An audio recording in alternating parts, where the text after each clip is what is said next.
საკონსტიტუციო სასამართლო რეპრესიულ საკანონმდებლო ჩანაწერებზე მსჯელობის დაწყებას არ ჩქარობს. ცნობილი ხდება, რომ თეთრი წყაროს რაიონული სასამართლოს მოსამართლე ვლადიმერ ხუჭუამ მისი განსახილველი კიდევ რამდენიმე საქმე შეაჩერა და საქართველოს საკონსტიტუციო სასამართლოს წარდგინებით მიმართა. მოსამართლე მიიჩნია, რომ ოცნების მიერ ბოლო თვეების განმავლობაში დაკანონებული გარკვეული ადმინისტრაციული სახდელები სავარაუდოდ ქვეყნის მთავარ კანონს ეწინააღმდეგება. ეს იმას ნიშნავს, რომ სანამ საკონსტიტუციო სასამართლო რეგულაციების კონსტიტუციურობის საკითხს არ გაარკვევს, მის მიერ შეჩერებულ ადმინისტრაციულ დავებს ხუჭუა არ განიხილავს. ამგვარი გადაწყვეტილება მან უკვე მეორედ მიიღო, რომელია სადავო რეგულაციები და რატომ არ ჩქარობს საკონსტიტუციო სასამართლო განხილვების დაწყებას. თემაზე საუბარს ჩემი კოლეგა ნინი ბალანჩივაძე გააგრძელებს, რომელიც მომჩივან მოსამართლეს ესაუბრა.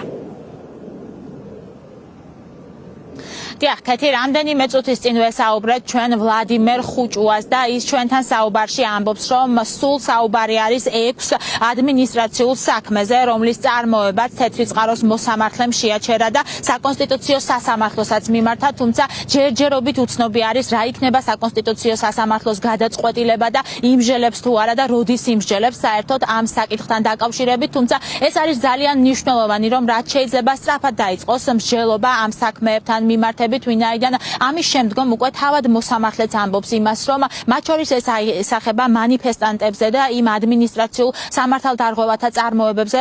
რომელიც მიმდინარეობს სწორედ მანიფესტანტების მშვიდობიანი დემონსტრანტების წინააღმდეგ და შესაძლოა ვივარაუდოთ, რომ სავარაუდოდ ეს არის მიზეზი, რის გამოც სწორედ საკონსტიტუციო სასამართლო დროში აჭიანურებს ამ გადაწყვეტილებას და არიღებს წარმოებაში, არ იწყებს ამ საქმეების განხილვას. თავად ვლადიმერ ხუჭუა საუბრობს, რომ ის მოქმედებს კანონის შესაბამისად და რასაც მიიჩნევს სწორედ ის აკეთებს ამ ყველაფერს, ამბობს იმას, რომ კონსტიტუციასთან შეუსაბამო არის ის გადაწყვეტილებები, რომელიც ქართულმა ოცნებამ შეიტანა ადმინისტრაციულ სამართალდარღვევათა კოდექსში, მათ შორის ეს ეხება მანიფესტაციების შესახებ კანონს და შესაბამისად სწორედ მისი კეთილსინდისიერებიდან გამომდინარე მიიღო ეს გადაწყვეტილება. ასევე თეთრი წყაროს მოსამართლე ჩვენთან საუბრობს, რომ მას შემდგომ რაც მან მიიღო 26 ოქტომბრის არჩევნებთან დაკავშირებით, ასევე ძალიან მნიშვნელოვანი გადაწყვეტილება და დაადგინა ხმის ფარულობის დარღვევა. ამის შემდგომ უკვე მას კონკრეტული ძალაუფლების მქონე პირები მესამე პირების მეშვეობით უთვლიდნენ იმას, რომ ის უნდა დაფიქრდეს იმ საქმეებთან დაკავშირებით და იმ გადაწყვეტილებებთან დაკავშირებით, რომელსაც მისი მხრიდან აქვს ადგილი.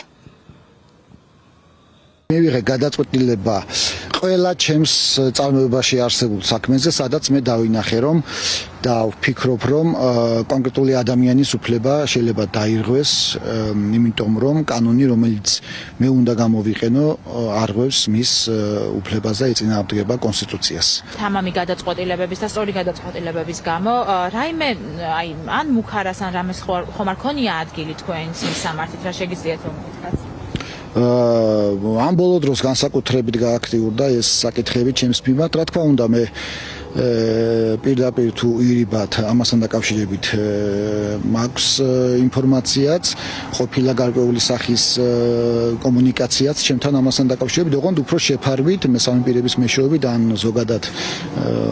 ჩემს ყურამდე რომ მოსულიყო ეს ხმა, თუმცა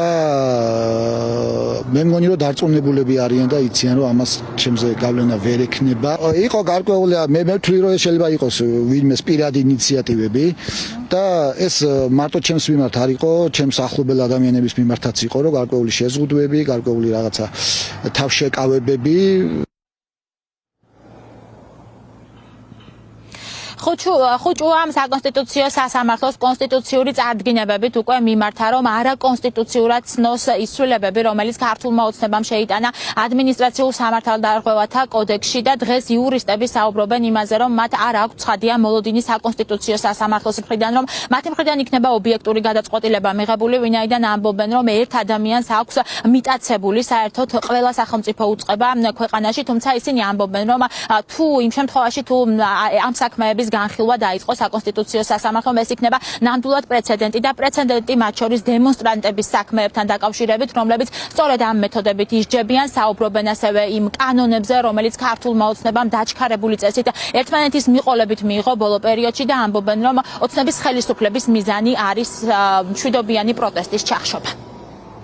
ეს რაც მოსამართლე ხუჭუამ გააკეთა არის ვალდებულება ჩვენი აზრით იმ მოსამართლეების, ვინც დღეს განიხილავს ადმინისტრაციული სამართალდარღვევის საქმეებს, რადგანაც პრაქტიკულად არ დარჩა საერთაშორისო ავტორიტეტული ინსტიტუცია, რომელმაც არ თქვა, რომ კანონების შესული ცვლილებები ადმინისტრაციულ სამართალდარღვევათა კოდექსში, ისევე როგორც შეკრება მანიფესტაციის შესახებ საქართველოს კანონში არის შეუსაბამო ადამიანის უფლებების ძირითად მოთხოვნებთან, საკითხებთან, პრაქტიკასთან, ადამიანის უფლებათა ევროპული სასამართლოს გადაწყვეტილებებთან, საქართველოს კონსტიტუციასთან და აქამდე არსებულ პრაქტიკასთან. ჩემს პრაქტიკაში არ მახსენდება საქმე გარდა ვლადიმერ ხუჭუასი, რომელმაც აღნიშნული გააკეთა მიმართა საკონსტიტუციო სასამართლოს.